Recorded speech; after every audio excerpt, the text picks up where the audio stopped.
Este es un estudio sobre el libro de Oseas. Oseas es uno de los profetas menores y Oseas, el nombre original hebreo es Ochea.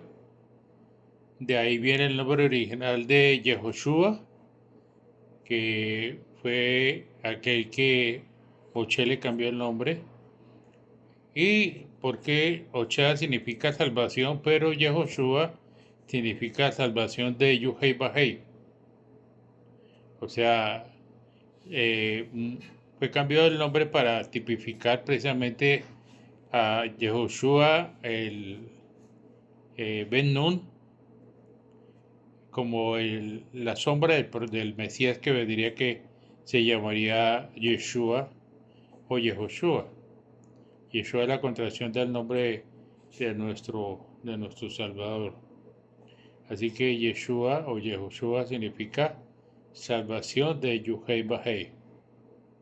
El periodo de tiempo en que transcurrió el ministerio de Ochea fue un periodo de 70 años y fue precisamente más o menos 785 antes de la era común, antes de la venida del Mashiach.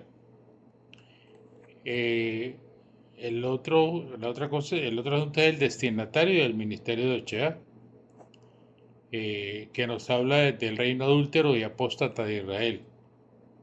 Recordemos que Israel se había dividido en dos partes, la nación de Israel, que eran las 10 tribus que fueron al norte, y Judá junto con Benjamín, que se quedaron en el sur. Aquí nos está hablando precisamente del reino adúltero y apóstata de Israel. Adúltero en realidad se refiere a la condición de Israel y apóstata se refiere a la posición. Recordemos que condición y posición son dos cosas que tenía el pueblo de Israel en aquella época en cuanto a en cuanto a su estado frente al Eterno. O sea, en cuanto a su condición, Israel era adúltera, ¿sí? Y en cuanto a su posición, Israel era apóstata. No solo que era adúltera, sino que era apóstata, había apostatado, había renunciado. Y en realidad esa era la situación en la que se encontraba Israel. Israel que era la esposa de Elohim, la esposa del Eterno. ¿Sí? Vamos a ver el lugar en que Oseas desempeñó su ministerio. Hablábamos de que fue en el reino norteño, digámoslo así, las 10 tribus que se fueron al norte en la época de Roboán, que era el hijo de Salomón, de Shlomo, que quedó después de la muerte de Shlomo, quedó Roboán, y Jeroboán, que era de la tribu de Benjamín, de Efraín, perdón, de Efraín, que fue el arquitecto de la construcción del templo. Entonces aquí precisamente estaban los dos reinos divididos, el reino del sur y el reino del norte. Y el tema del libro de Oseas o de Yehoshua es que Yohei Bahei es la salvación de la adúltera y apóstata de Israel. Es una sombra de la realidad que nos habla precisamente después de que viene Yeshua a cumplir este propósito, la realidad de Yeshua y nosotros como Israel en la posición de ser adúlteros y apóstatas. Entonces, lo que habla la palabra es que Yuhei Bajei a través de Yeshua recibe nuevamente y restaura a Israel. Y es lo que vemos cuando Yeshua le dice a la mujer cananea, porque no fui enviado sino únicamente a las ovejas perdidas de la casa de Israel. A eso se está refiriendo Yeshua cuando habló con la mujer cananea. Entonces vemos que este libro revela que había una situación de adulterio de Israel, y no solo de adulterio, sino de apostasía, pero el amor del Eterno era tan grande, tan infinito, que estaba dispuesto a salvarla, dispuesto a hacer la salvación. Y eso es lo que vimos en la época que Yeshua vino, la situación en la que estaba. Decía Yeshua: "Oh Jerusalén, Jerusalén, que mata a los profetas y a los que te son enviados, cuánto quise abrigarte como la gallina abriga sus polluelos y tú no quisiste". Entonces, eh, el propósito de este tema y de Oseas de Osea es que el Eterno volvería a recibir y a restaurar a Israel. Y siempre ha sido el propósito del Eterno restaurar y amar, porque Él ama con él. Dice, de tal manera nos amó que nos dio a su Hijo. ¿Para salvar a quién? A Israel, ¿no? Entonces, diríamos que el pensamiento central este estudio, de este libro, es que independientemente de la posición de adulterio y de apostasía que tenía Israel como esposa del Eterno, eh, el Eterno todavía deseaba que Israel volviese a él. Sí, si Israel retornaba a él, el Eterno la recibiría, la traería de regreso, la restauraría, que es lo que no solo la iba a recibir, la iba a traer, la iba a recibir y la iba a restaurar. Entonces vemos un caso muy, muy hermoso del amor tan grande que el Eterno tiene para con nosotros. Estaba mirando una película que fue filmada en Rusia, de la historia de una mujer que se llamaba Ana Karenina. Y esa mujer fue adúltera con su esposo, le faltó a su esposo, sin embargo él la amaba y él la perdonó y pues fue tan grande el amor de él que él quiso que ella volviera y él quiso vivir con ella a pesar de su adulterio y todo. Y veíamos como el amor tan grande que tenía este hombre para con esta mujer. Sin embargo, ella se fue apartando y se fue apartando de él y se fue a vivir con el amante que tenía. Entonces, podíamos vislumbrar en esta película un poquitico de lo que realmente el Eterno nos está hablando acerca del amor por Israel. El amor por Israel es grande, a pesar de que Israel fue abandonado por el Eterno en los tiempos de Nabucodonosor, que era rey de Babilonia, recordemos. También después, cuando Tito destruyó Jerusalén en el año 70, vemos que el pueblo de Israel se convirtió en un pueblo atribulado y sin hogar, un pueblo errante entre las naciones y hasta nuestros días.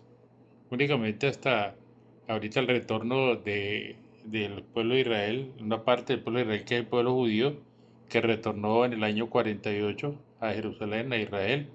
Él está construyendo, pero todavía todas las tribus no están completas. Recordemos Ezequiel 37, ¿no?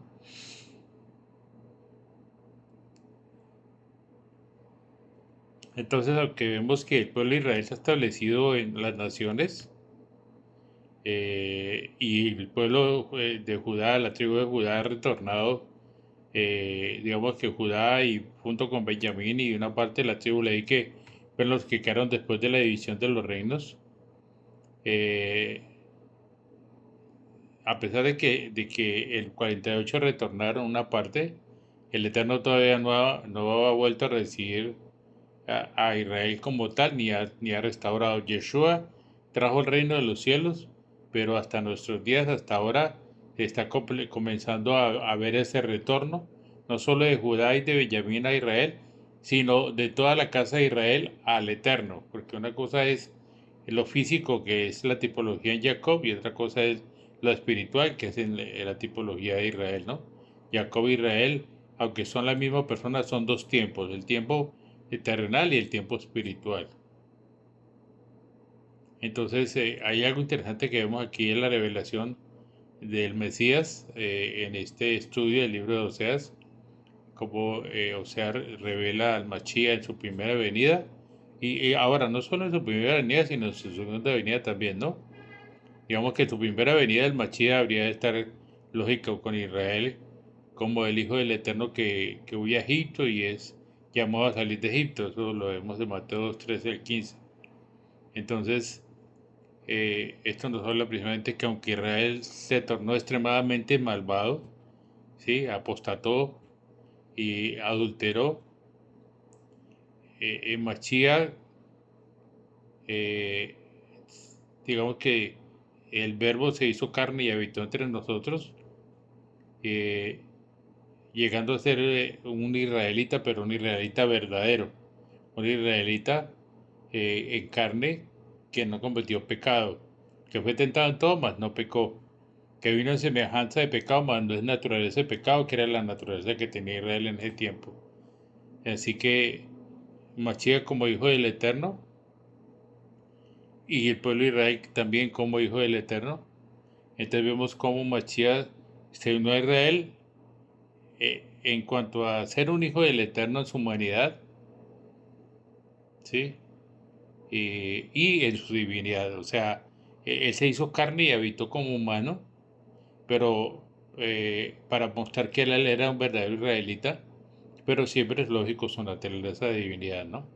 En su humanidad, en su divinidad, como el arca que veíamos que el arca de la alianza que está en el lugar santísimo, en el Caos Cauchet, estaba era de madera de acacia que nos habla de la humanidad de Yeshua y cubierta por dentro y por fuera de oro que nos habla de la divinidad de Yeshua, ¿no?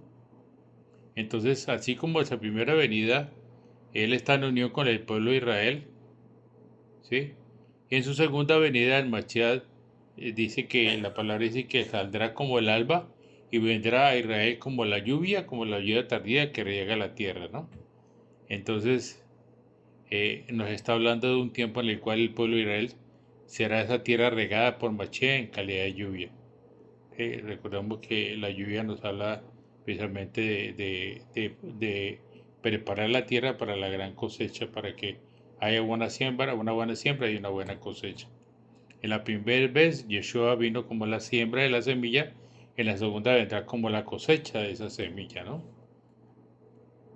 Entonces, podemos mirar que el libro de Oseas tiene tres secciones.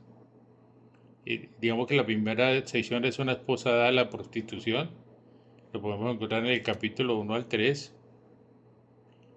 Un pueblo dado a la apostasía, que es del 4 al 13, el capítulo 4 al capítulo 13. Y por último vemos la restauración de Israel en el capítulo 14. O sea, podemos ver que estas tres secciones nos hablan de posición, ¿no? Así como tenía, fue prostituta, Israel se prostituyó. De todas maneras, no solo que se prostituyó, sino que apostató. Y aparte de eso, entonces, a pesar de que el pueblo hizo dos cosas que eran prácticamente imperdonables, el Eterno amaba tanto a Israel que buscó cómo restaurarla, que es lo del capítulo 14.